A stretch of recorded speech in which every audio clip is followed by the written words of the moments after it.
एक हिंदू का रास्ता मंदिर होना चाहिए, इनका रास्ता मस्जिद क्यों हो जाता है? दूसरी बात ये कि आप मस्जिद के ऊपर भगवा झंडा लहराकर क्या साबित करना चाहते हो? अगर आपको मस्जिदों पर भगवा झंडा लहराने का इतना ही शौक है तो जाइए अफगानिस्तान, जाइए पाकिस्तान, वहां की मस्जिदों पर लहराइए ना। क्यों हिंदुस्तान की मस्जिदों पर लहराते हो? हिंदुस्तान की मस्जिदों पर और हिंदुस्तान के मंदिरों पर, हिंदुओं के मंदिरों पर भगवा झंडा लहरता हुआ अच्छा लगता है और मुसलमान भाइयों की मस्जिद पे हरे रंग का झंडा फहरता हुआ अच्छा लगता है।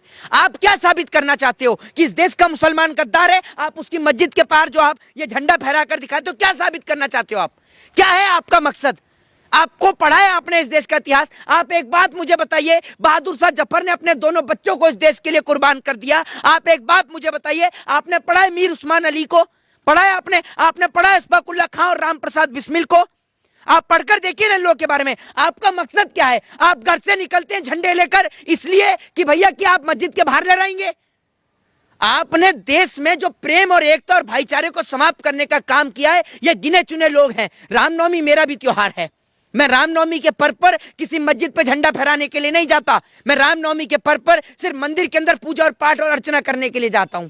दूसरी बात ये अपने घर में अपने माँ बाप के पैर तो छूते नहीं होंगे, रामनवमी के झंडे लहराने के लिए चले हैं। एक बात आप मुझे बताइए, आज से पहले भी ये रामनवमी का त्योहार कोई पहली बार नहीं बनना। 1947 से लेकर आज तक इस देश में रामनवमी भी बनती आ रही है, दिवाली भी बनती आ रही है, रमजान और ईद भी बनता आ रहा है, एक साथ बनता आ रहा है। लेकिन आज तक इस देश में कभी दंगे नहीं हुए। पहले दंगे एक रैंडमली हो जाया करते थे, लेकिन आज के दौर में दंगे बिल्कुल साजिश के तहत, प्लानिंग के तहत होते हैं, जिनमें एक समय में पत्थर भी आ जाते हैं, बोतलें भी आ जाती हैं कंच की फेंकने को, और सामान भी आ जाता है। अरे आप क्या साबित करना चाहते हैं?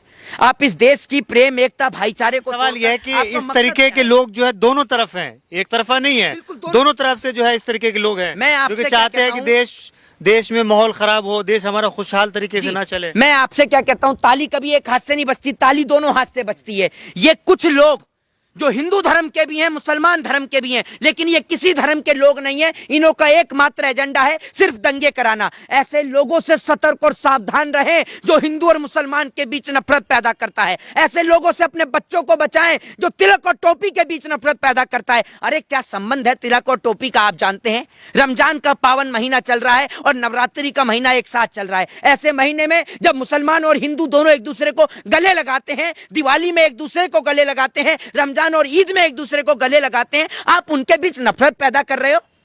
आप किस प्रकार की गंदी राजनीति के लोग हो? नरेंद्र मोदी जी हो चाहे अमित शाह हो, आप अपनी राजनीति, अरे आप सोच कर देखिए। आपको अपने जहन में एक चीज सोचनी चाहिए कि रामनवमी का जुलूस हो, चाहे फिर वो हनुमान जयंती का जुलूस हो, चाहे फिर वो कोई भी जुलूस हो, कभी आपने किसी राजनेता के बेटे को जुलूस में शामिल होते हुए देखा है? मैं आपको यही कहना चाहूंगा कि राहत इंदौरी साहब का एक शेर है कि लगेगी आग तो आएंगे घर कई जद में, यहां सिर्फ हमारा ही घर थोड़ी है। तो मैं इसमें एक बात कहूंगा कि लगेगी आग तो आएंगे सिर्फ आम जनता के घर जद में, यहां पर नेताओं का घर थोड़ी है। नेताओं के घर तो 5 स्टार बंगले हैं भैया। इन नेताओं के घर के बाहर 5000 पुलिस फोर्स खड़ी रहती है, बहुत सारे ऑफिसर्स खड़े रहते हैं। नेताओं का घर कभी दंगे की चपेट में नहीं आता। अगर दंगे होते हैं तो आम जनता मरती है। आम जनता दंगों में रोटी, कपड़ा और मकान के लिए तरसती है, भूख के लिए तरसती है। सरकार क्या करती है? सरकार तो धारा 144 लागू करके रख देती है। आज बिहार में, बंगाल में सिर्फ माहौल खराब करा जा रहा है अपनी चुनावी रोटी सेकने के लिए। बिहार के मुख्यमंत्री को कभी तमिलनाडु में बदनाम करने की कोशिश करी जाती है, कभी बिहार के मुख्यमंत्री को बिहार में बदनाम करने की कोशिश की जाती है। अगर बिहार में तेजस्वी यादव मुख्यमंत्री के पद से हट जाए, नीतीश कुमार मुख्यमंत्री के पद से हट जाएं और वापस से बीजेपी की सरकार आ जाए तो बिहार में बिल्कुल अच्छा चल रहा है, राम राज्य चल रहा है। लेकिन अगर वो बिहार के अंदर अगर सरकार बीजेपी की नहीं है तो वहां पर सब कुछ गलत चल रहा है। महाराष्ट्र का क्यों नहीं दिखाते? दिखाइए महाराष्ट्र का। जो लोग सड़क पर हनुमान चालीसा पढ़ रहे थे उद्धव ठाकरे की सरकार में, अब मर गए वो लोग। कहां है वो लोग बताइए? अब क्यों नहीं पढ़ते? क्योंकि अब बीजेपी की सरकार है। इसका क्या मतलब है कि बीजेपी दंगाइयों को बढ़ावा देती है?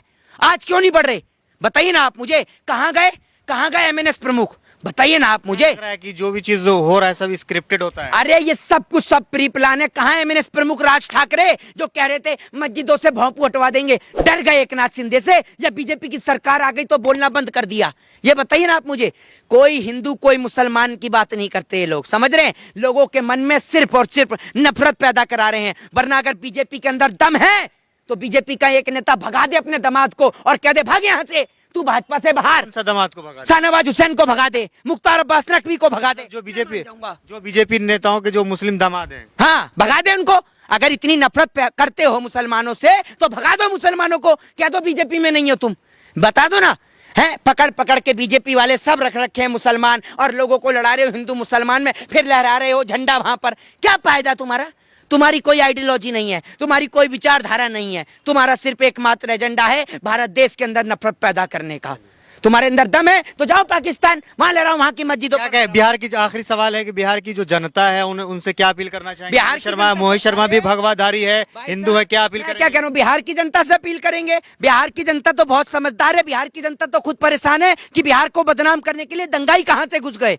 बिहार कोई दंगा की जगह है कोई? बिहार तो भैया अपने आप में ऐतिहासिक भूमि है, भगवान महावीर की जन्मस्थली है, गौतम बुद्ध की ज्ञान स्थली है, गुरु गोविंद सिंह की जन्मस्थली है। आप एक बात बताइए, बिहार तो ऐतिहासिक धरती है, बिहार को समझाएंगे ये लोग सिर्फ बिहार को बदनाम करने के लिए आए हैं। बिहारियों से कहूंगा कि अपनी लाठी में तेल लगा के रखें और जो बिहार को बदनाम करे रिलाई कर दे उसकी, चाहे वो कोई भी हो। जय हिंद, जय भारत। मुसलमान साथ में रहे, बिल्कुल साथ में कह रहे, साथ में रहेगा, साथ में रहेगा। जब बात हमारी मिट्टी की आएगी तो मोहित शर्मा अपना खून भी दे देंगे इस मिट्टी के लिए। लेकिन अगर इस देश के अंदर कोई हिंदू मुसलमान को तोड़ने का प्रयास करेगा, अगर आप कहिए कि विदेश के किसी आदमी की कमर तोड़नी है तो हम तोड़ेंगे, विकास के जरिए, हथियारों से नहीं। हथियारों की बात नहीं करते हम, विकास की बात करते हैं, डेवलपमेंट की बात करते हैं। लेकिन आप सोचेंगे कि अपने भाइयों की हम कमर तोड़ें तो वो कभी नहीं हो सकता। हिंदू मुस्लिम भाई थे, भाई हैं, और जब तक इस देश में जिंदा रहेंगे और भाई रहेंगे, कोई हमें तोड़ने का प्रयास करेगा तो हम उसे देश से भगा देंगे, लेकिन हम आपस में नहीं लड़ेंगे। केंद्र में आपकी सरकार है,